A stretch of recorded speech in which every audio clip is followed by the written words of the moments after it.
ॐ श्रीगौर्या सकलार्थदं निजपदां भोजेन मुक्तिप्रदं प्रौढं विघ्नवनं हरन्तमनघं श्रीधुण्डितुण्डासिना वन्दे चर्मकपालिकोपकरणैर्वैराग्यसौख्यात् परम् नास्तीति प्रदिशन्तमन्तविधुरम् श्रीकाशिकेशं शिवं शङ्करं शङ्कराचार्यं केशवं बादरायणं सूत्रभाष्यकृतौ वन्दे भगवन्तौ पुनः पुनः ईश्वरो गुरुरात्मेति मूर्तिभेदविभाग व्योमवद्व्याय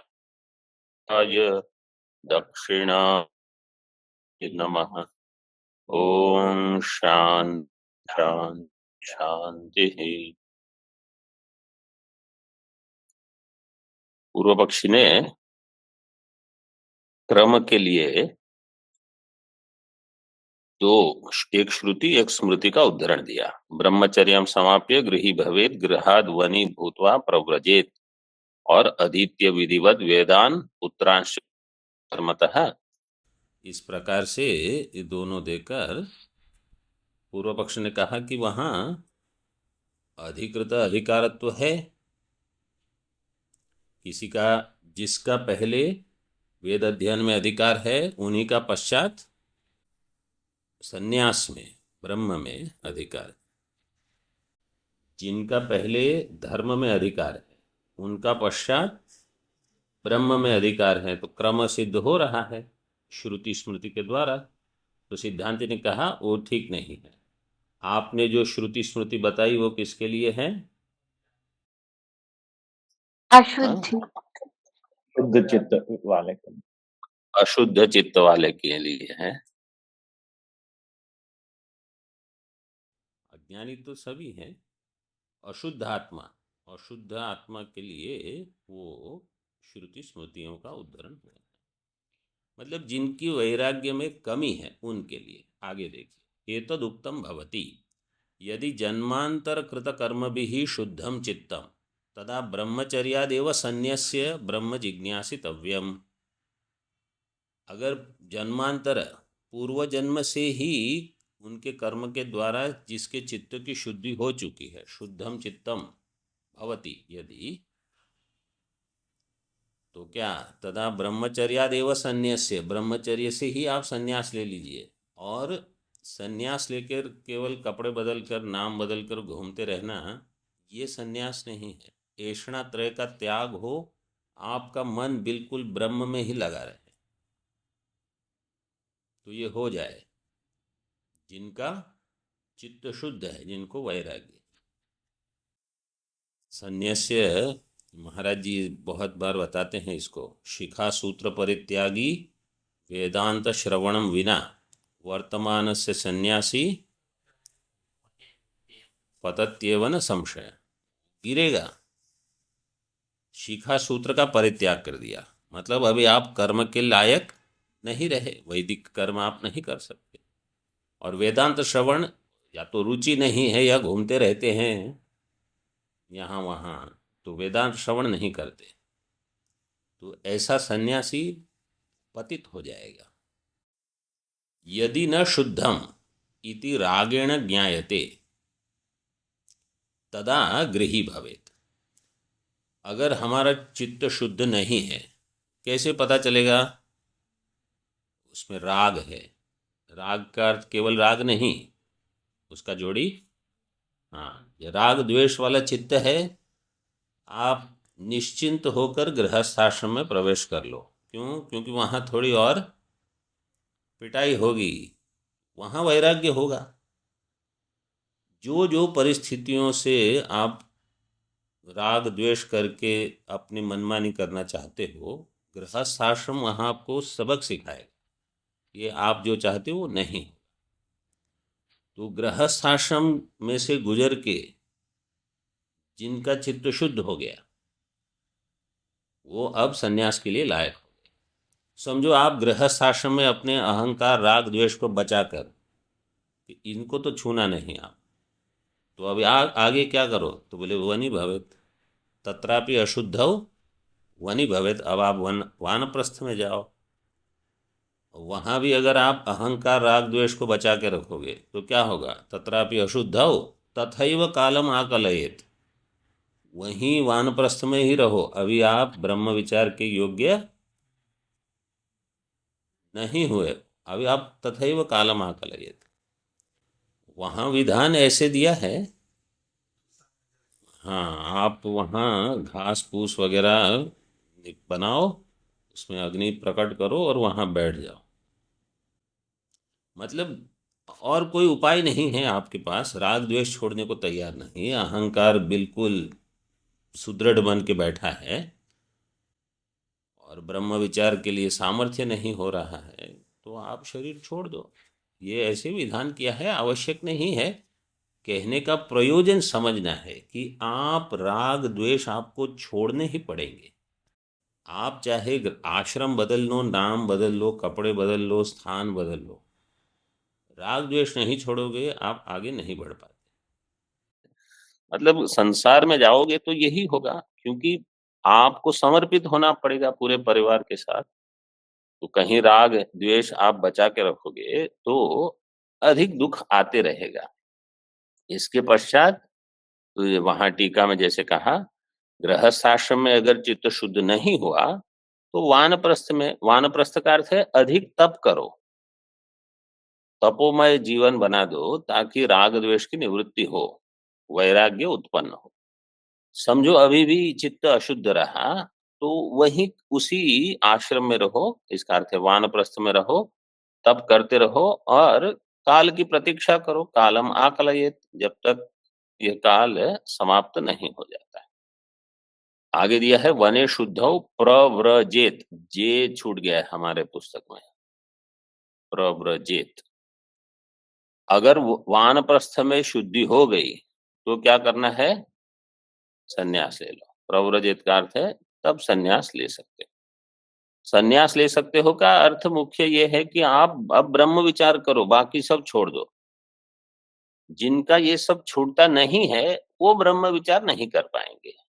आप सब छोड़ने में समर्थ हो गए तो आपको क्या करना है, अब ब्रह्म विचार कर सकते हो बिना किसी प्रतिबंध के।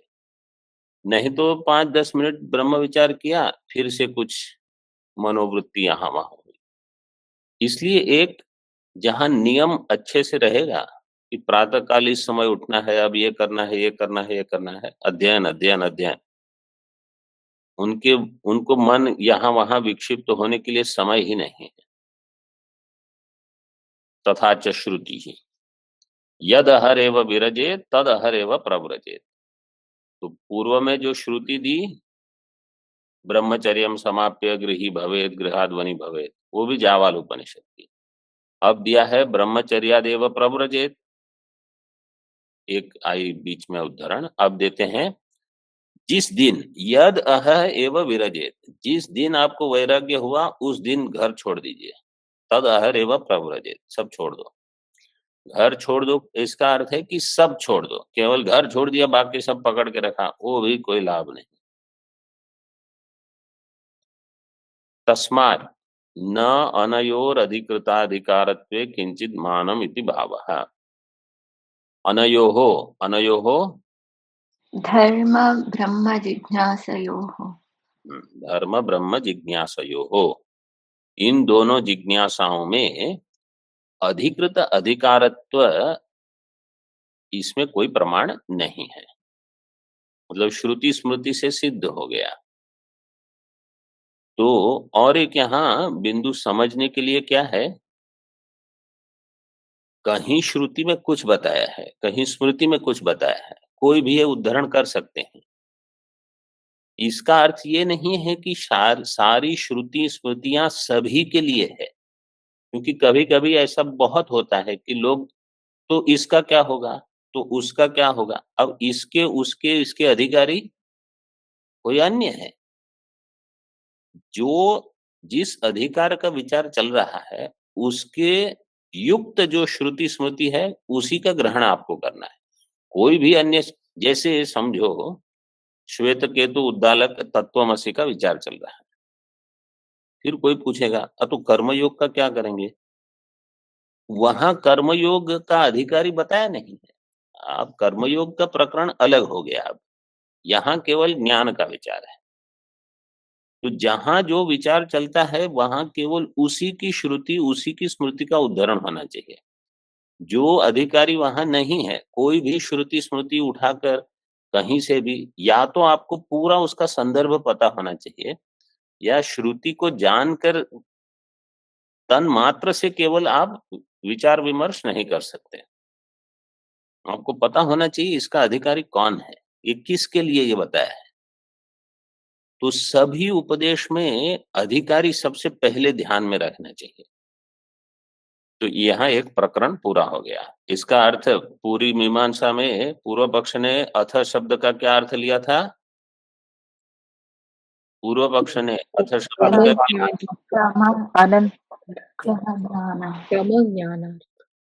क्रम, पूर्व पक्ष ने अथ शब्द का अर्थ लिया था क्रम। वो क्रम को ही लेकर विचार हुआ, वो नहीं है। तो पुनः हम आगे सिद्धांत पक्ष में आनंतर्य।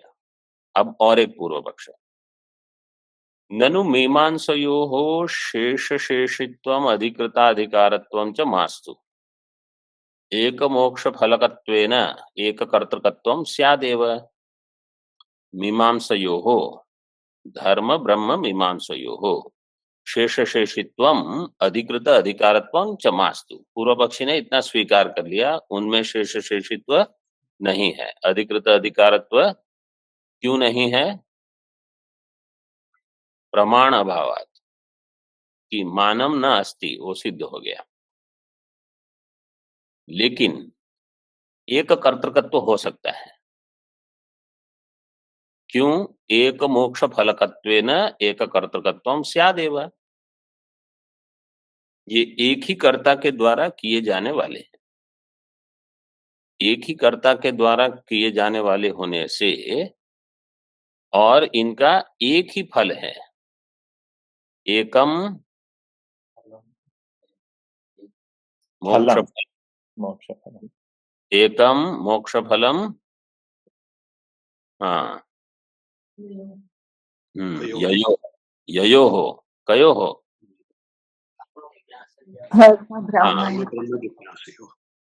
धर्म ब्रह्म जिज्ञासयो। एकम मोक्ष फलम ययो हो, धर्म ब्रह्म जिज्ञासयो हो।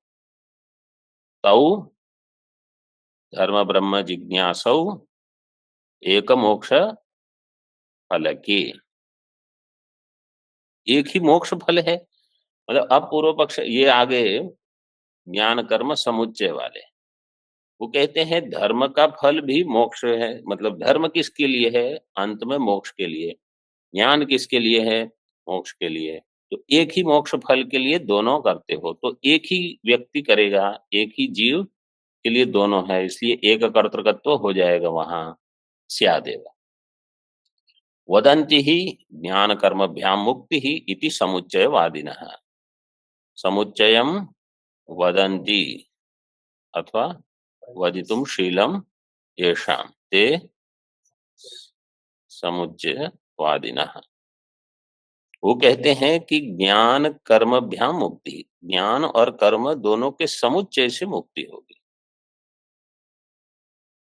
एकम नहीं, एवं एक वेदार्थ जिज्ञास्यकत्वात् च एक कर्तृकत्वम, एवं एक वेदार्थ जिज्ञास्यकत्वात् च एक कर्तृकत्वम। ये दोनों जो है ज्ञान और कर्म, वो दोनों समुच्चय से मोक्ष देंगे। इसलिए एक वेदार्थ जिज्ञास्यकत्वात्, इन दोनों में, ज्ञान और कर्म में अथवा धर्म और ब्रह्म में, एक वेदार्थ जिज्ञास्यकत्व रहेगा। इसलिए एक ही कर्ता के द्वारा ये दोनों किए जाएंगे। तो जहां एक कर्ता होगा, इसका अर्थ है वहां कुछ न कुछ क्रम रहेगा। त्वा प्रत्यय होने से पहले ये कर्म, उसके पश्चात अन्य कर्म, ऐसे। तथा च, अभी दृष्टांत देते हैं पूर्व पक्ष वाले। आग्नेयादि षड्यागानाम, आग्नेयादि षड्याग, कल वो बताए थे श्रुति लिंग 6, वो क्या क्या थे? श्रुति, अर्थ, पाठ, स्थान, मुख्य, प्रवृत्ति। मैंने कहा श्रुति लिंग, तो आप अपने ही इनको जो है लिखा वाक्य। वही देते हैं। प्रश्न पूछते जो हैं, अगर हम पूछे देवदत्त कुत्र अस्ति, तो बोले चैत्र तत्र अस्ति। श्रुति लिंग वाक्य प्रकरण स्थान समाख्यान समवायी पारदौर्बल्यम अर्थ विप्रकर्ष। और वो दूसरा जो बताया था श्रुति अर्थ, पाठ, स्थान, मुख्य, पाठ स्थान मुख्य और प्रवृत्ति। इनको ध्यान में रखना। अब कहते हैं कि ये 6 याग है, षड याग।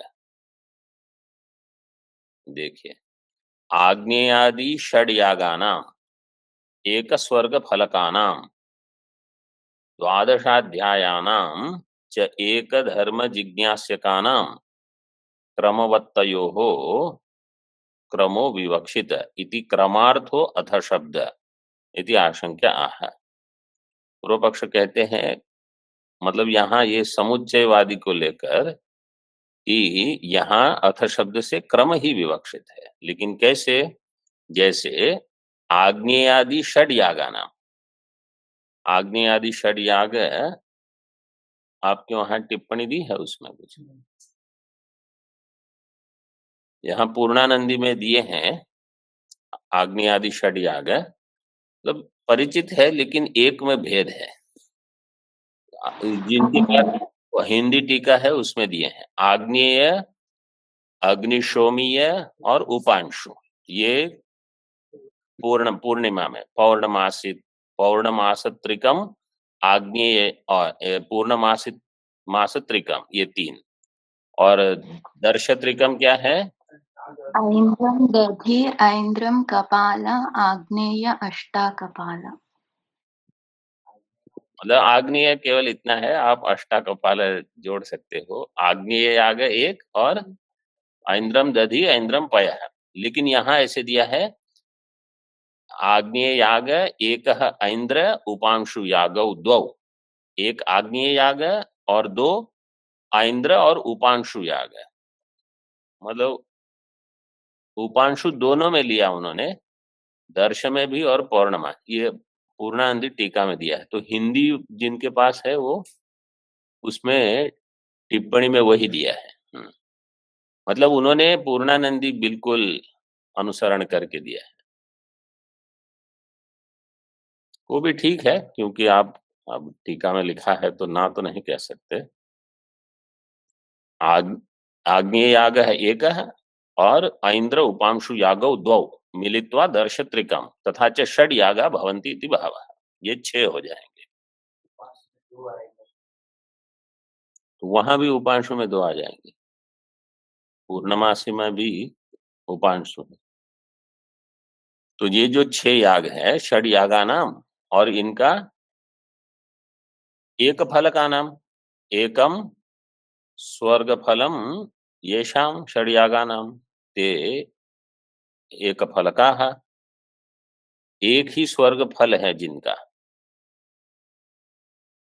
और एक दृष्टांत ये हो गया। दूसरा दृष्टांत क्या है? द्वादश अध्याय नाम, जो 12 अध्याय है पूर्व मीमांसा के, किसके 12 अध्याय? मतलब सूत्र, उनके सूत्र के। जैसे वेदांत ब्रह्म सूत्र के कितने अध्याय हैं? 4। वहां उनके धर्म सूत्र के 12, मतलब सूत्र के ही 12 अध्याय हैं, लेकिन उन सब का तात्पर्य एक में है, धर्म जिज्ञासा में। वो दृष्टांत दे रहे हैं। द्वादशाध्यायानाम च एक धर्म जिज्ञास्यकानाम, एका धर्म जिज्ञासा येषाम 12 12 अध्याय में केवल एक ही धर्म जिज्ञासा विषय है। क्रमवत तयोः क्रमो विवक्षितः, जैसे इनमें क्रम है क्रमवत, इसी प्रकार तयोः मीमांसयोः धर्म ब्रह्म मीमांसयोः क्रमो विवक्षितः। ये पंक्ति समझ में आ गई कि नहीं? इसमें 3 अलग अलग चीजें दी है। पहले आग्नेयादि षड यागा नाम, ठीक है, एक स्वर्ग फल का नाम, ये एक हो गया। आगे 12 नाम च एक धर्म जिज्ञास का नाम, ये दूसरा दृष्टांत। जैसे इन दोनों में क्रम है लेकिन फल एक है, इसी प्रकार धर्म ब्रह्म जिज्ञासा में क्रम है और एक ही फल रहेगा, मोक्ष फल है। इस प्रकार से सिद्धि कर दी वाक्य की। तयोः क्रमो विवक्षिता इति क्रमो क्रमार्थो अथ शब्द इति आशंक्य आह। अब भाष्य में देखिए, धर्म ब्रह्म जिज्ञासयोः फल जिज्ञास्य भेदाच्च, ये बिल्कुल इतना सुंदर विषय है भाष्य में अभी जो आएगा। मतलब बहुत सारी भ्रांतियां जो साधक के जीवन में रहती है उसकी निवृत्ति हो जाएगी। बिल्कुल स्पष्ट होना चाहिए ज्ञान। आप चिंता मत करो कि ये हमने तो आग्नेय और अग्निशोम ये तो कभी किया ही नहीं है, तो हम कैसे समझ में आएगा? कुछ उससे संबंधी ही नहीं, वो केवल दृष्टांत पूर्व पक्ष दे रहा है, क्योंकि जहां जो पूर्व पक्ष है वो सारे मीमांसा के उनका पूर्व का अभ्यास है, उसको लेकर वो दृष्टांत बनाएंगे। आवश्यक नहीं है कि उस विषय पर बहुत लंबी चर्चा हो। यहाँ क्या कहते हैं? धर्म और ब्रह्म जिज्ञासा में 2 भेद हैं। क्या क्या? फल भेद है और जिज्ञास्य भेद है। फल भेदात जिज्ञास्य भेदाच्च। और जिनमें फल भेद हो, जिनके जिज्ञास्य में भेद हो, उनका समुच्चय नहीं हो सकता। उनमें क्रम सीधे नहीं सिद्ध कर सकते आप कि जो ये करेगा आप उसको ये करना है। कि पूर्व पक्ष क्या कह रहा है कि उनका एक फल है, सिद्धांत कह रहा है फल में भेद है। और 12 अध्याय नाम जिज्ञास्य एक है, सिद्धांत क्या कह रहे हैं? इन दोनों का जिज्ञास्य भेद है। मतलब केवल पंक्ति ऐसे ही नहीं लिखते, बिल्कुल हर एक शब्द का वजन देख लो। उन्होंने पहले देखो नीचे टीका में देख लीजिए, एक फल का नाम दिया है, आग्नेयादि षड यागा नाम एक स्वर्ग फल का नाम, तो एक फल ये उनका दृष्टांत हुआ। दूसरे का दृष्टांत क्या हुआ? एक जिज्ञास्य का, एक जिज्ञासा। सिद्धांत ने क्या कह दिया? फल भेदा जिज्ञास्य भेदा। तो आपके दोनों दृष्टांत चले गए। ठीक है, कितना सुंदर देखो। मतलब भाष्य पढ़ने में जो आनंद आना चाहिए ना, अब भाष्यकार की वाणी से हम सीख रहे हैं सीधे कैसे विचार करना। और ये टीकाकार भी देखो बिल्कुल जोड़ते हैं उसको अच्छी तरह, ताकि भाष्य का अर्थ और स्पष्ट प्रकट हो जाए। टीका में देखिए, फल भेदा जिज्ञास्य भेदाच्च न क्रमो विवक्षित इति अनुषंगः। फल भेदा जिज्ञास्य भेदाच्च, भाष्यकार ने इतना दिया, आगे क्या जोड़ देना है आपको? इसलिए न क्रमो विवक्षितः, यहाँ क्रम की विवक्षा नहीं है। यथा सौर्य अर्यमण प्राजापत्य चरुणाम ब्रह्म वर्चस स्वर्ग आयु फल भेदात। इतना देखिए पहले, सौर्य अर्यमण प्राजापत्य ये 3 प्रकार के चरु हैं। ये वाक्य कैसे होगा? सौर्यम चरुम निर्वपेत ब्रह्म वर्चस कामः, यथासंख्य अन्वय करना है। सौर्य के साथ किसका अन्वय होगा? ब्रह्म वर्चस का। अर्यमण के साथ स्वर्ग, और प्राजापत्य के साथ आयुष्य। तो शौर्यम चरुम निर्वपेत ब्रह्म वर्चस काम, अर्यमणो चरुम निर्वपेत स्वर्ग काम, प्राजापत्यम चरुम निर्वपेत आयुष काम। वहां और एक शब्द दे दिया है शतकृष्णलम। शतकृष्णल, कृष्णल का अर्थ है सोने का टुकड़ा, लेकिन उसका कुछ वजन होता है, माश, माश तुल्य सुवर्ण खंड। ऐसे 100 सुवर्ण खंड लेकर जिसको आयुष्य बढ़ाना है, आप करो कुछ याग आदि, तो बोले 100 सुवर्ण के खंड इकट्ठे करते करते ही पूरा जीवन समाप्त हो जाएगा, आयुष्य कैसे बढ़ेगा हमारा। आप छोड़ दो फिर आयुष्य की कल्पना। तो अभी उसका दृष्टांत लेकर क्या कहते हैं, वहां जैसे भेद है, शौर्य चरु से ब्रह्म वर्चस होगा, अर्यमण चरु से स्वर्ग प्राप्ति इत्यादि, मतलब किसको देने हैं, सूर्य को, अर्यमण, प्रजापति इत्यादि। यथावा काम चिकित्सा तंत्रयोर जिज्ञास्य भेदात न क्रमापेक्षा। तो अभी सिद्धांति जो दृष्टांत दे रहे हैं, पूर्व में फल भेद का दृष्टांत दिया, अभी दे रहे हैं जिज्ञास्य भेद का दृष्टांत। काम चिकित्सा तंत्रयो हो, काम तंत्र, उसमें जिज्ञास्य क्या होगा, स्त्री, और चिकित्सा तंत्र में जिज्ञास्य होगा शरीर। चिकित्सा मतलब रोग का सब, अभी तो केवल स्थूल नहीं, सूक्ष्म शरीर भी जोड़ सकते हैं, क्योंकि वहां भी बहुत सारे समस्याएं होती हैं। तो काम और चिकित्सा, इनके जिज्ञास्य में भेद है। पूर्व में जो बताया उसमें फल में भेद, और इसमें जिज्ञास्य में भेद। काम चिकित्सा तंत्रयोर जिज्ञास्य भेदात न क्रम अपेक्षा, इसलिए वहां क्रम की अपेक्षा नहीं है। तद्वत, इसी प्रकार मीमांसयोर न क्रमापेक्षा इति भाव। अब देखो, पूर्व पक्ष पूर्व मीमांसा को लेकर कुछ प्रश्न उठाता है, तो सिद्धांति भी पूर्व मीमांसा को लेकर ही उसका उत्तर देते हैं, ताकि उनको उसी की भाषा में समझ में आ जाए। लेकिन वास्तव में यहाँ कहने का प्रयोजन केवल इतना है कि इनका विषय भेद है और जिज्ञास्य भेद है, बस। हाँ, जिज्ञासा का जो विषय होगा उसको कहा जाएगा जिज्ञास्य। जैसे जिज्ञास्यम किम, ब्रह्म, तो वो हो जाएगा जिज्ञासा का विषय। अभी फल भेदम कैसे है बताते हैं। तत्र फल भेदम विवृणोति, फल भेद का वर्णन करते हैं भाष्य में। अभ्युदय फलम धर्म ज्ञानम, एक शब्द है कि दो पद, एक शब्द है ना, हाँ, वहां धर्म के बाद एक दंडी कर दीजिए। मतलब हमारे पुस्तक में जिनको ठीक एक है उसको कुछ नहीं करना, हमारे यहाँ धर्म एक पृष्ठ पर है, ज्ञानम अगले पृष्ठ पर है। अभ्युदय का फल क्या है, अभ्युदय फलम धर्म ज्ञानम एक, और तच्च अनुष्ठानापेक्षम, तो दो चीज हो गई।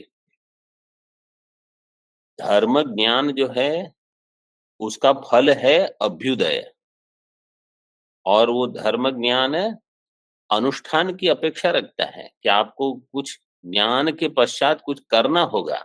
जो आपने धर्म सीख लिया, चाहे वो कर्म हो चाहे उपासना हो, उसका अनुष्ठान करना पड़ेगा। अनुष्ठान करने के पश्चात ही आपको फल मिलेगा। धर्म का फल क्या होगा, अभ्युदय। अभ्युदय का अर्थ क्या है, स्वर्ग, अथवा इस लोक में भी जो जो आपको प्राप्ति चाहिए सब आपको मिल सकते हैं, जैसे आप कर्म करोगे।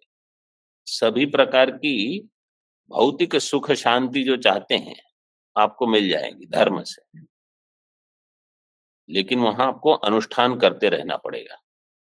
अब ये करो, अब ये करो, ऐसे। निश्रेयस फलम तु ब्रह्म विज्ञानम न च अनुष्ठानांतर अपेक्षम। और ब्रह्म विज्ञान का फल क्या है, निश्रेयस। निश्रेयस का अर्थ है मोक्ष। तो दोनों में भेद हो गया। धर्म ज्ञान का फल हो गया अभ्युदय, ब्रह्म ज्ञान का फल हो गया निःश्रेयस। तो दोनों जो है धर्म और ब्रह्म, इनके फल में भेद है। आप कह रहे थे एक फलकम, अब हमने फल में भेद दिखा दिया। और इनके विषय, तो पहले ये कह रहे हैं कि इसका विषय धर्म है, उसका विषय ब्रह्म है, वो तो स्पष्ट ही है। दूसरा, धर्म ज्ञान में अनुष्ठान की अपेक्षा है, ब्रह्म ज्ञान में देखो अनुष्ठान की अपेक्षा नहीं है। यहां जो ये भेद दिए हैं, अगर कोई ये प्रश्न मतलब अपने आप को करता है अथवा कोई जिज्ञासा करता है कि ब्रह्म की उपासना और ब्रह्म का ज्ञान, इसमें क्या भेद है, ब्रह्म की उपासना और ब्रह्म का ज्ञान, तो यही उत्तर आएगा। ब्रह्म की जो उपासना होगी वो अनुष्ठान की अपेक्षा रखेगी, और ब्रह्म का ज्ञान अनुष्ठान की अपेक्षा नहीं रखेगा। ये एक भेद हो गया। आगे भी और बता, जो जो भाष्य में दिए हैं वो सब उसका उत्तर हो जाएंगे। टीका में देखिए, अभ्युदय फलम बहुरी, अभ्युदयो फलम, अभ्युदय फलम यस्य धर्म ज्ञान से। नहीं, हर बार आवश्यक नहीं है। कब अभ्युदय ही फल है जिसका, धर्म ज्ञान का, लेकिन वो धर्म ज्ञान अनुष्ठान सापेक्ष है। अनुष्ठान करोगे तो अभ्युदय मिलेगा, नहीं तो नहीं मिलेगा।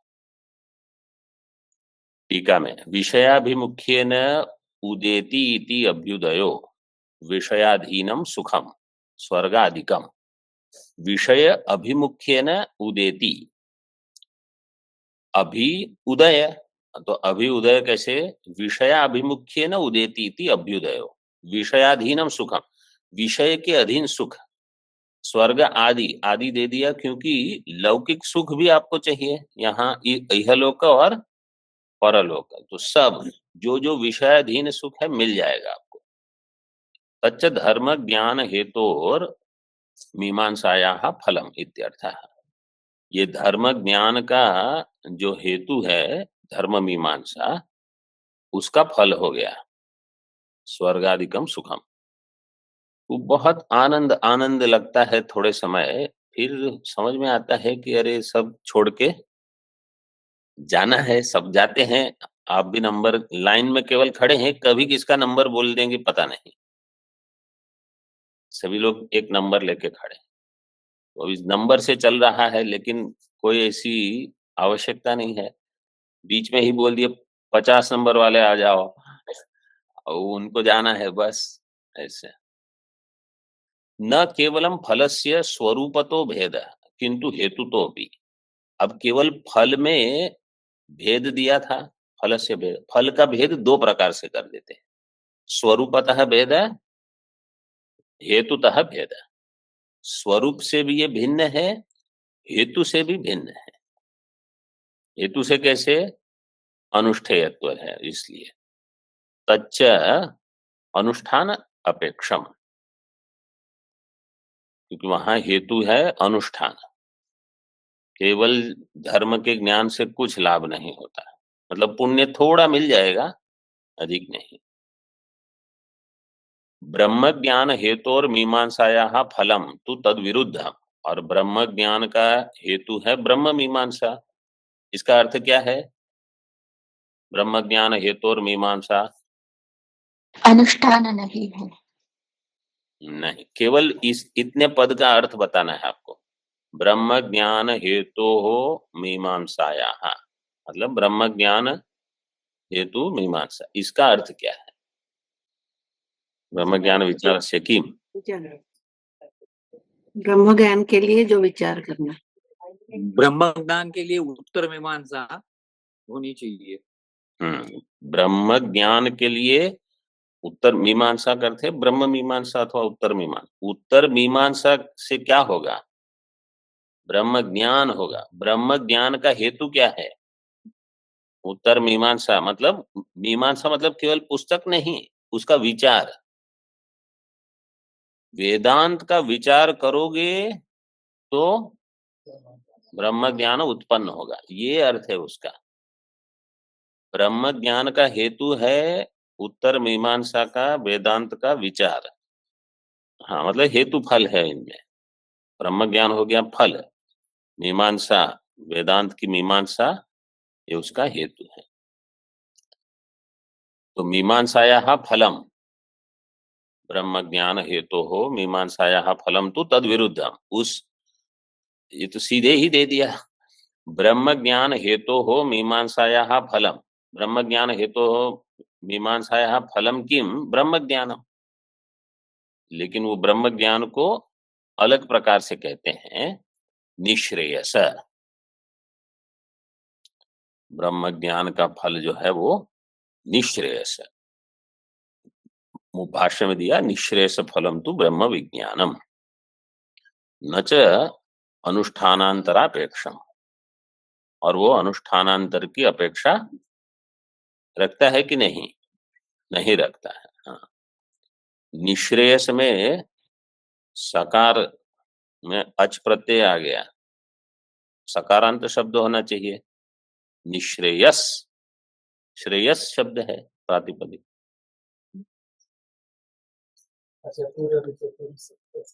हाँ, उस सूत्र से अचतुर विचतुर सुचतुर स्त्री पुंसः देन्वनर्क्सामवाङ् मनसाक्षि ब्रुवदारघोर्वष्टिव पदष्टिव नक्तन्दिव चात्रिन्दिव हार्दिव सरजस निःश्रेयस पुरुष निःश्रेयस पुरुषायुष त्रयायुष जातोक्ष महोक्ष वृत्तोक्ष उपशम गोष्ठ स्वाहा। ऋग यजुष जातोक्ष महोक्ष, गुड, अच्छा है, ठीक। इसमें निश्रेयस दिया है, निश्रेयस वो अच प्रत्यय लग के सकारांत और अन्य जो है उस सबको अकारांत हो जाएंगे। निश्रेयस इति नित्यम निरपेक्षम श्रेयो निश्रेयसम मोक्ष। नित्यम श्रेय है और निरपेक्ष श्रेय जो सर्वदा प्राप्त हो और किसी की अपेक्षा न रखे, यही हमको चाहिए कि ऐसी चीज हो जो सर्वदा प्राप्त हो और किसी की अन्य की देश काल वस्तु स्थिति किसी की अपेक्षा न रखे। यहां तक कि मेरी ऐसी मन स्थिति हो तभी हो, मन भी अनात्मा है, उसको भी छोड़ दो, कोई अनात्मा की अपेक्षा नहीं करके जो प्राप्त हो, ऐसा मोक्ष मुझे चाहिए। तत्फलम, ये मन की स्थिति वाला जो मोक्ष है मांडुक्य में इसका खंडन करते हैं। द्वितीय अध्याय का अंतिम कारिका 38 तत्त्वमाध्यात्मिकं दृष्ट्वा तत्त्वीभूतस्तदारामस्तत्त्वादप्रच्युतो भवेत्। इसमें दिया है कि कोई ऐसा योगी है, मन जब शांत है तो कहते हैं अरे मैं अपने आत्मा में स्थित हूं अब, और मन अशांत हो गया तो च्युतो हम, अब मैं च्युत हो गया। बोले ये वेदांत नहीं है, ये योग दर्शन है। भाष्यकार ने वहां भेद करके बता दिया। वेदांत में तो मन ही अनात्मा है, चाहे मन कुछ भी हो, मैं ब्रह्म हूं, ये ज्ञान है। इस ज्ञान मतलब एक सहज होना चाहिए, इसलिए निरपेक्ष मोक्ष तत्फलम, ये है मीमांसा का फलम। ब्रह्म ज्ञानंच स्वोत्पत्ति व्यतिरिक्तम अनुष्ठानम न अपेक्षते इत्या, और ब्रह्म ज्ञान स्व उत्पत्ति व्यतिरिक्त अनुष्ठान की अपेक्षा नहीं रखता। न च इति, न च अनुष्ठानांतर अपेक्षम, इसलिए स्वरूपतो हेतुतश्च फल भेदात् न समुच्चय इति भाव। स्वरूपतः हेतुतश्च फल में भेद है, फल में दो प्रकार से भेद बता दिया, स्वरूप में और हेतु में, इति भाव।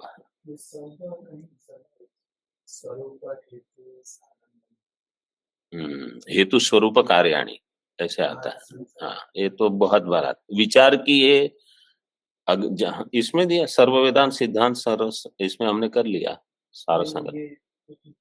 ईशावास्य आनंद गिरी जी टीका में जहां विद्या विद्या का समुच्चय बताते हैं पूर्व पक्ष, वहां उसका खंडन किया है। पंचदशी में है अन्य प्रकरण के लिए, लेकिन विचार की सशक्तता इनको लेकर हेतु स्वरूप कार्य, तो आप उनका समुच्चय होगा कि नहीं। अगर हेतु में भेद है, स्वरूप में भेद है, कार्य में भेद है, इनका समुच्चय नहीं होगा। चाहे वो ज्ञान कर्म हो, चाहे वो दो महात्मा हो, चाहे पिता पुत्र हो, चाहे गुरु शिष्य हो, चाहे और कोई हो, इनका समुच्चय नहीं होगा। ये स्पष्ट है।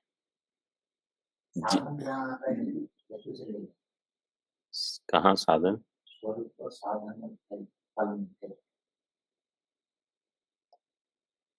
साधन शब्द तो यहाँ आया नहीं ना, मतलब आप केवल पूछ रहे हो कि अगर कहीं आता है।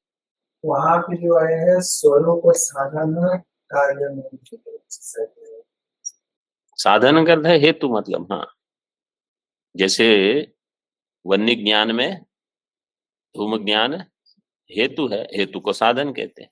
वैसे जिज्ञास्य भेदम विवृणति। अब जिज्ञास्य में भेद क्या है? भव्यश्च धर्मो जिज्ञास्यो न ज्ञान काले अस्ति पुरुष व्यापार तंत्रत्वात् इह तु भूतम ब्रह्म जिज्ञास्यम नित्यत्वात् न पुरुष व्यापार तंत्र। देखो ये और भेद आ गया। जो जिज्ञास धर्म है वह भव्य है, भव्य का अर्थ है वो साध्य है, अभी वो सिद्ध नहीं है, एक। दूसरा, वो पुरुष व्यापार तंत्र है। तो ये जो ब्रह्म की उपासना और ब्रह्म का ज्ञान, इसमें भी ये भेद आ जाएगा, क्योंकि वहां जो आपका उपास्य है वो तो आपका साध्य हो गया। अभी मैं ब्रह्म हूं ये मानकर उपासना नहीं हो रही। ब्रह्म मुझसे भिन्न है, मैं उसका उपासक हूं, वह उपास्य है, भविष्य में कभी प्राप्त होगा, इसलिए भव्य है एक। और दूसरा, वो उपासना जो होगी वो पुरुष तंत्र होगी, पुरुष व्यापार तंत्र। जबकि ब्रह्म का ज्ञान कैसा है? मैं अभी ब्रह्म हूं, ऐसे नहीं कि मैं भविष्य में अहम ब्रह्म भविष्यामि, ऐसे कोई महावाक्य है? महावाक्य क्या है? अहम ब्रह्म अस्मि। तो भविष्यामि जो ऐसे मान के अध्ययन भी करते हैं, उनकी बुद्धि में यही है कि ब्रह्म तो हम कभी हो जाएंगे एक दिन। एक दिन क्या, आप शास्त्र कहता है तत्त्वम असि, वो ब्रह्म नित्य है, वो साध्य नहीं है, वो सिद्ध है। और यह ज्ञान पुरुष तंत्र नहीं है, वस्तु तंत्र है। तो देखो कितने भेद हो जाते हैं। तो इसलिए जो साधक ब्रह्म की उपासना और ब्रह्म का ज्ञान, इसमें जिनको भेद नहीं समझ में आता, वो दिन भर अहम ब्रह्मास्मि ऐसे करते रहते हैं, लेकिन शास्त्र नहीं पढ़ते। उनको समझ में नहीं आता कि आप पढ़ोगे तो ज्ञान होगा, आप केवल रटन करोगे तो क्या होगा। पढ़ते अगर हो और तदाकार वृत्ति बनाने के लिए, वृत्ति में भी कुछ विशेष है, मतलब केवल मनोवृत्ति चलती रहे और ध्यान कहीं विषय में हो तो क्या होगा? वो तदाकार वृत्ति थोड़ी बन रही है। इस विषय को थोड़ा और बताएंगे। ओम पूर्णमदः पूर्णमिदं पूर्णात् पूर्णमुदच्यते पूर्णस्य पूर्णमादाय पूर्णमेवावशिष्यते। ओम शांति शांति शांति। शंकरं शंकराचार्यं केशवं बादरायणं सूत्रभाष्यकृतौ वन्दे भगवन्तौ पुनः पुनः। ईश्वरो गुरुरात्मेति मूर्तिभेदविभागिने व्योमवद्व्याप्तदेहाय दक्षिणामूर्तये नमः। ओम शांति शांति शांति।